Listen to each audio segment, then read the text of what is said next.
کبھی آپ نے سوچا ہے کہ ہم ہر وقت اتنے بے چین، اتنے تھکے ہوئے اور اندر سے اتنے خالی کیوں ہوتے جا رہے ہیں؟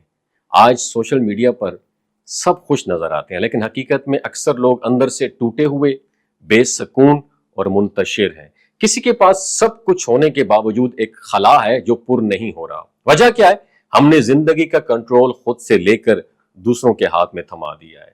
ہم یہ طے کرنے لگے ہیں کہ ہم خوش تب ہوں گے جب دوسرے ہمیں اپریشیٹ کریں گے، جب لوگ ہمیں ایکسپٹ کریں گے، اور یہیں سے تباہی کا آغاز ہوتا ہے۔ اصل سکون اس وقت آتا ہے جب انسان اپنی زندگی کے فیصلے اللہ کی رضا اور اپنی بصیرت کے مطابق کرنے لگتا ہے، نہ کہ لوگوں کی رائے، پسند یا ناپسند کو بنیاد بنا کر۔ بدقسمتی سے آج ہم اس سٹیج پر پہنچ چکے ہیں جہاں اگر کوئی ہمیں برا کہہ دے یا کوئی ہمیں اگنور کر دے تو ہم سارا دن اس کے بارے میں سوچتے رہتے ہیں۔ ہماری خوشی اور غم کا ڈیپینڈ لوگوں کے الفاظ پر ہے، نہ کہ ہمارے عمل یا نیت پر۔ حضرت واصف علی واصف رحمۃ اللہ علیہ کا فرمان ہے کہ اپنی تعریف اپنے منہ سے کرنا عذاب ہے اور دوسروں کے منہ سے سننے کی طلب بیماری ہے۔ یہ جملہ ہماری اس ذہنی کیفیت کو ظاہر کرتا ہے جہاں ہم مسلسل اپنی قدر دوسروں کے ترازو میں تول رہے ہوتے۔ جب تک کوئی ہمیں واہ واہ نہ کہے، ہماری محنت، ہماری نیت، سب کچھ ہمیں بیکار لگتی ہے۔ اصل مسئلہ پتہ کیا ہے؟ ہم اپنی ذات کی قدر بھول چکے ہیں۔ ہم اپنی اہمیت کو لوگوں کی منظوری کے ساتھ جوڑ بیٹھے ہیں، لیکن سچ یہ ہے لوگ نہ کبھی مکمل سمجھتے ہیں، نہ کبھی مکمل مانتے ہیں، اور آج اپنے اچھے لگتے ہیں، کل کوئی اور معیار ہمارا جو ہے نا سٹینڈرڈ بن جاتا ہے اچھے اور برے کا۔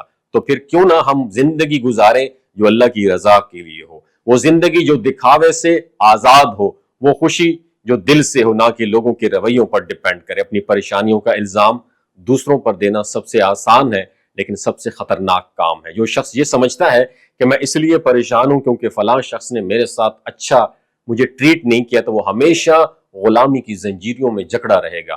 اپنی زندگی کا کنٹرول جب تک ہم دوسروں کے ہاتھ میں رکھیں گے، ہم کبھی سکون نہیں پا سکتے۔ یاد رکھیں، ہر شخص اپنی نیت، اپنے اعمال اور اپنے فیصلوں کا خود رسپانسیبل ہے۔ قیامت کے دن ہم اکیلے اپنے رب کے سامنے جواب دہ ہوں گے، نہ کہ ہمارے رشتہ دار یا دوست۔ جب ہم اللہ کی رضا کے لیے جینے لگیں تو پھر نہ کسی کی تعریف ہمیں مغرور بناتی ہے، نہ کسی کی تنقید ہمیں توڑتی ہے، کیونکہ تب ہمیں پتا ہوتا ہے کہ ہمارا اصل مقصد کیا ہے، اور اللہ کے بندے بننا ہمارا مقصد ہونا چاہیے، لوگوں کے غلام بننا ہمارا مقصد نہیں ہونا چاہیے۔ آج ہماری سوسائٹی دکھاوے، کمپیریزن اور ظاہری معیار میں اس قدر پھنس چکی ہے کہ اگر ہمارے کپڑے، موبائل یا گاڑی دوسروں سے کم ہو جائے تو ہم اپنے آپ کو ناکام سمجھنے لگتے ہیں۔ یہ سوچ ہمیں اندر سے دیمک کی طرح چاٹ رہی ہے، کھوکھلا کر رہی ہے۔ حالانکہ اصل کامیابی اسی میں کہ آپ دل سے مطمئن ہو، آپ کا رب آپ سے راضی ہو اور آپ اپنے اندر سکون محسوس کریں۔ اس کا مطلب یہ نہیں آپ دنیا چھوڑ دیں یا اچھے کپڑے نہ پہنیں یا آگے موو نہ کریں، بلکہ نیت کو بدلنے کی ضرورت ہے۔